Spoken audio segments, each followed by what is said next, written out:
हम सभी भक्ति मार्ग में परमपिता परमात्मा को बड़ी अधिकार से कहते थे कि प्रभु विषय विकार मिटाओ, पाप हरो देवा। तो बाप आकर के हम बच्चों को इस माया रावण 5 विकारों पर जीत प्राप्त करने के लिए बहुत सहज विधि बताते हैं।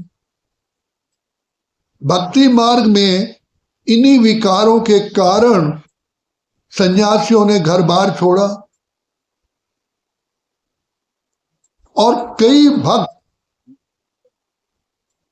हठ योग क्रियाएं करते हैं, अनेक प्रकार के साधन अपनाते हैं इस माया 5 विकारों पर जीत पाने के लिए। लेकिन पिता परमात्मा ने हम बच्चों को एक बात बताई कि बच्चे, जब तुम पावन होते हो तो हर प्रकार के सुख तुम्हारे सामने प्रकट हो जाते हैं और ये प्रकृति तुम्हारी दासी बन जाती है और वास्तविक तुम्हारे अंदर खुशी, आनंद और शक्तियां प्रकट हो जाती हैं। तो पावन कैसे बनोगे? पहला तो ये निश्चय करो, तुम ही जब इस सृष्टि पर आए थे बिल्कुल पावन थे, प्योर थे, सबसे श्रेष्ठ और पवित्र थे, तो अपवित्र कैसे बने? तो बाबा ने हमको कहा कि बच्चे, तुमने अपने को शरीर समझा, तो देह समझने से तुम्हारी दृष्टि, वृत्ति, आचार विचार दैहिक हो गया। तो जैसी वृत्ति वैसी दृष्टि, वैसी सृष्टि बन गई। तो पहले अपने को आत्मा समझोगे तभी तुम दूसरे को भी शरीर में आत्मिक रूप से देखोगे और आत्मा को देखने से कोई विकार का जन्म नहीं होता। तो सबसे पहला अंधकार ही यही है कि हम हैं आत्मा, कह रहे मेरा शरीर है, लेकिन हमने अपने को शरीर समझ लिया। तो यही अज्ञानता है, यही तो भूल भुलैया है। और हम भगवान को कहते हैं, प्रभु हमें अंधकार से प्रकाश की ओर ले चलो।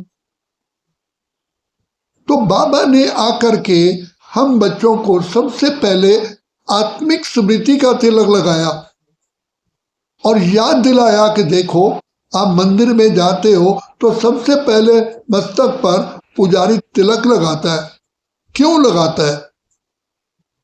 इसलिए लगाता है कि जब तक तुम अपने आप को आत्मा नहीं समझोगे, आत्मा की कुर्सी पर नहीं टिकोगे, स्थिति पर नहीं टिकोगे, पिता परमात्मा से मिलन हो ही नहीं सकता। और जब तक पिता परमात्मा से मिलन नहीं होगा, तुम्हें शक्तियां नहीं मिलेगी और बिना परमात्मा शक्ति के तुम संसार के अंदर सफलता प्राप्त नहीं कर सकते। तो बाबा ने आकर के वही गीता का सबसे पहला हमको पाठ पढ़ाया कि अर्जुन, तुम आत्मा हो, अजर अमर अविनाशी हो। ये देह तो तुम्हारा वस्त्र है, ये देह तुम अनेकों बार ग्रहण कर चुके हो, तुम देह नहीं हो, तुम आत्मा हो, अजर अमर अविनाशी हो। मैं भी तुम आत्माओं का पिता परमात्मा हूं। मैं आत्मा हूं, लेकिन मुझे परम होने के कारण परमात्मा कहा जाता है।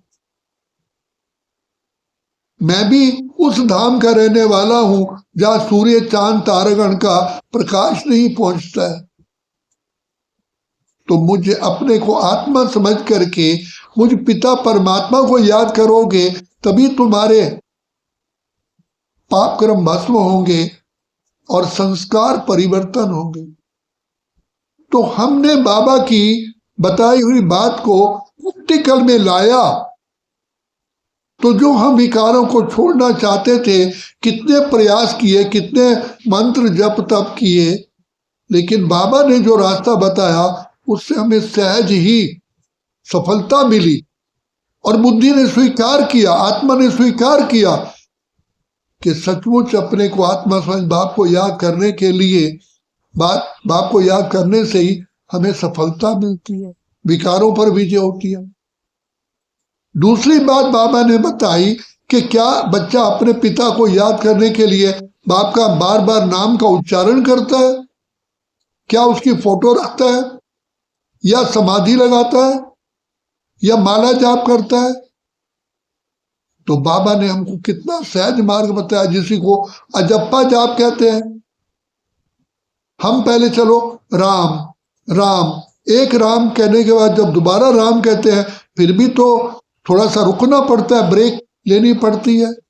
लेकिन बाप को याद करने के लिए तो कोई ब्रेक ही नहीं है, इसी को तो अजप्पा जाप कहते हैं। और बाबा कहते हैं कि बच्चे, पवित्रता ही सुख शांति की जननी है। जब तक तुम पवित्र नहीं बनोगे सुख शांति प्राप्त नहीं कर सकते। मैंने कल पहले भी तुमको ये प्रतिज्ञा कराई थी, माया जीत, प्रकृति जीत, विश्व जीत बनाया था, और अब मैं फिर से आया हूं। तो बाबा आकर के हम बच्चों को सहज मार्ग बताते हैं, सिर्फ आत्मिक स्मृति में टिको तो अपने आप ही बाबा याद आता है। देह समझने से देह के संबंधी, देह के पदार्थ, देह की दुनिया की सारी बातें याद आएंगी। तो बाबा ने बार बार हम बच्चों को आत्मिक स्मृति का ही तिलक लगाया और ये कहा स्वचिंतन उन्नति की सीढ़ी है, पर चिंतन पतन की जड़ है। और थोड़ा सा समय बचा है, परमात्मा से, पिता से कितनी बेहद की प्राप्ति है, उस प्राप्ति को प्राप्त करो, क्योंकि जीवन का भरोसा नहीं है। कल करे सो आज कर, आज करे सो अब। अपने खुद मित्र बनो। और यही हम उपनिषदों में पढ़ते थे कि यम ने नचिकेता से पूछा, हे नचिकेता, जबकि परमात्मा से अनंत प्राप्तियां हो सकती हैं, क्यों फिर जीव आत्मा और तरफ क्यों चली जाती है? तो उसे यही जवाब दिया कि देह के बंधन में फंस जाती है। तो पिता परमात्मा ने कितना सहज रास्ता बताया, विदेही बनो, देह से न्यारे बनो। और राजा जनक को एक सेकंड में अष्टावक्र ने बताया कि जितने भी तुम्हारे संत, विद्वान, आचार्य बैठे हैं, ये तो सारे चमारों की सभा है। तो राजा को जवाब दिया, जैसे किसान को अनाज की परख होती है, सुनार को धातु की परख होती है, चमार को केवल चमड़े की परख होती है। तो इन्होंने तो अब मेरे चमड़े को देखा है, तभी इन्होंने हंसी की है। तो राजन, आप आत्मा हो, राजा का पार्ट प्ले कर रहे हो।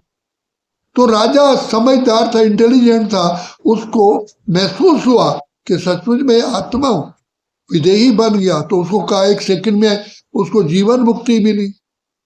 तो बाबा कहते हैं, तुम भी अपने को आत्मा समझ मुझ बाप को याद करो तो बच्चे जीवन मुक्ति पर तुम्हारा ही अधिकार है। मैं तो ढूंढ रहा हूं तुमको कि कौन मुझे मिले जो मैं विश्व के राज भाग्य दे करके मैं भी निश्चिंत हो जाऊं। तो बाबा ने हम बच्चों को इस युद्ध के मैदान में खड़ा किया है कि बच्चे, तुम ये पढ़ाई है, पढ़ाई पढ़ो, ये पढ़ाई है और ये चढ़ाई भी है, इसमें कमाई भी है और इसमें माया से लड़ाई भी है। हम लड़ाई करते नहीं है, प्रैक्टिकल हमारा अनुभव है, हम माया से लड़ते नहीं है। माया पर अपने आप ही जीत हो जाती है। कैसे? जैसे आपने दिया जलाया तो अंधेरे को भगाने की कोशिश करते हो क्या? अंधेरा तो अपने आप भाग जाता है। केवल अपने को बार बार आत्मिक स्मृति में लाओ, फिर देखो बाबा से कितना आनंद सुख शांति की प्राप्ति होती है। बाप स्वयं ही छत्र छाया बन करके हमारी रक्षा करते हैं। तो यही बाबा बार बार कहते हैं, बच्चे तुम आत्मा हो, तुम अजर अमर अविनाशी हो, तुम देह नहीं हो। इसमें अनंत प्राप्तियां, अनंत सुख समाये हुए। तो बाबा ने हमको कला सिखा दी, हमें एक रास्ता बता दिया जिसको सहज योग, कर्म योग, राज योग, बुद्धि योग, जिसको निरंतर योग कहा। तो इसलिए इस योग में रहने से हमारी चढ़ती कला होती है। हमारी चढ़ती कला के साथ सारे संसार की ही चढ़ती कला हो जाती है, क्योंकि खरबूजे को देख के खरबूजा रंग बदलता है, हमें देख करके ऑटोमेटिकली संसार का भला हो जाता है।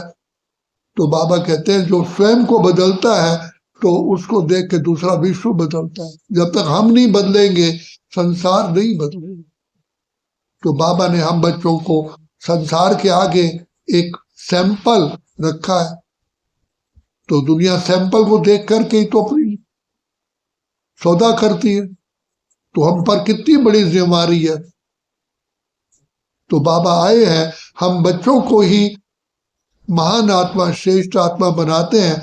तो हमें भी बाबा से प्रतिज्ञा करनी है कि बाबा हम क्यों नहीं बनेंगे, आप आए हो, हम आपका नाम जरूर ऊंचा करें। ये हमारे पर बहुत बहुत बहुत बहुत जिम्मेवारी है, रिस्पॉन्सिबिलिटी है। बाबा ने ये ताज रखा है, सन शोज फादर, बच्चे तुम महान आत्मा बनो, पुण्य आत्मा बनो, तो मैं अपने आप ही प्रकट हो जाऊंगा, मैं अपने आप ही मेरा परिचय मिल जाए। तो ये बाबा कहते हैं हर एक बच्चे को ये ध्यान देना है, रक्षाबंधन का यही वास्तविक रहस्य। ओम शांति।